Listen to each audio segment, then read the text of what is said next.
Біздің жұмыс кітаптарымызды тартымды етудің және деректерімізді түсінуді жеңілдетудің тағы да бір нұсқасы графикалық элементтерді қосу.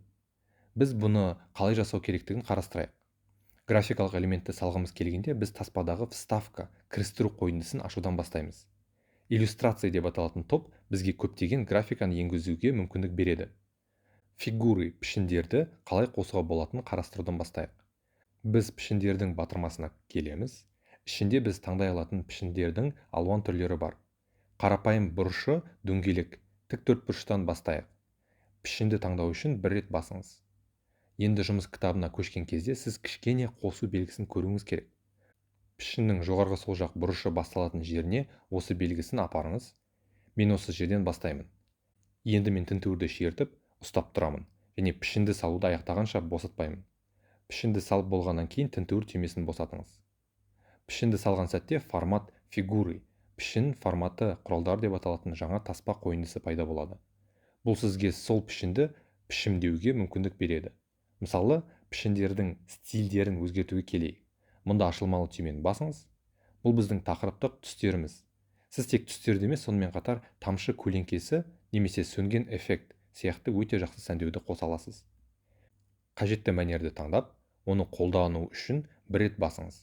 Егер сізге бұл түстер ұнамаса, заливка фигуры пішінді толтыру құралына келіп, ашылмалы батырманы басып, тақырып түстерін таңдауға, тіпті басқа түстерді алуға болады.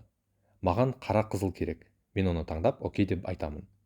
Сондай-ақ пішініңізде шекара сияқты контурды қосуға болады, немесе әртүрлі эффектілерді қосуға болады.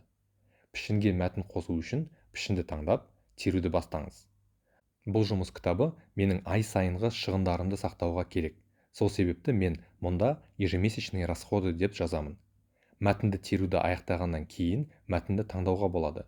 Немесе егер сіз сыртын басып, пішінді қайта бассаңыз, мәтін сақталады. Мен енді үй қойындысына келемін. Қарап өлшемін 28-ге өзгертемін. Мен оны тігінен де, көлденеңінен де ортаға саламын. Мен қазір тым қиналмай жақсы үлкен тақырып жасадым.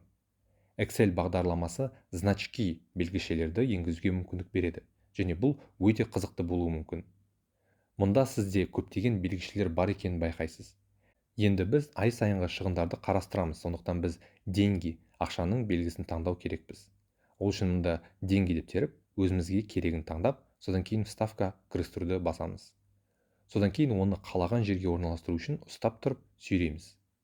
Енді сіз компанияның логотипін қосқыңыз келуі мүмкін. Сіз мұны да жасай аласыз. Сонымен вставка қойындысына оралыңыз.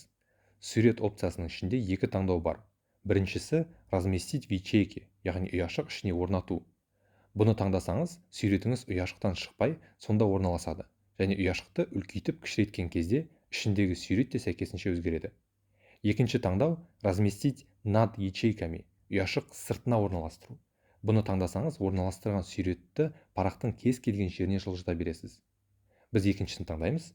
Оның ішінде біз это устройство, яғни компьютерде сақталған суретті таңдауға, стоковое изображение, яғни Excel-дің таңдалмалы суреттерін және интернеттен суреттерді жүктеу нұсқалары бар.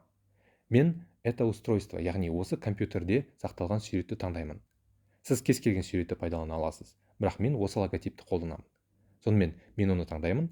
Содан кейін логотипті енгізу үшін вставка кірістіру түймесін басамын. Суреттің өлшемін өзгертіп, дұрыс орынға қояйық. Соңында Smart Art деп аталатын өте қызықты нәрсені қарастырайық. Біз әдетте Smart Art'ты Excel бағдарламасында қолданбаймыз, бірақ Excel'де қандай мүмкіндіктер бар екенін білу өте маңызды. Мен вставкаға келіп, Smart Art құралын табамын. Smart Art бұл диаграмма жасау құралы. Маған ай сайынғы шығындарымды есептеп, оны менеджерге жіберу процесін көрсететін диаграмма керек. Сол үшін мен процесті басып, осында мына бір нұсқаны таңдаймын. Енді сіз бұл диаграмма ішінде мәтінді тікелей, немесе сол жақтағы қорапқа тере аласыз. Менің процессім толық шығындарды есептеуден басталады. Мен рассчитать все расходы деп теремін. Содан кейін менеджер қол қою керек. На подпись менеджеру деп жазамын. Соңында мен HR-ға жіберуім керек. Сол себепті переслать HR деген процесті енгіземін. Енді мендегі Smart Art әлі таңдалған кезде, менде Smart Art құралы қойындысы бар екенін байқайсыз.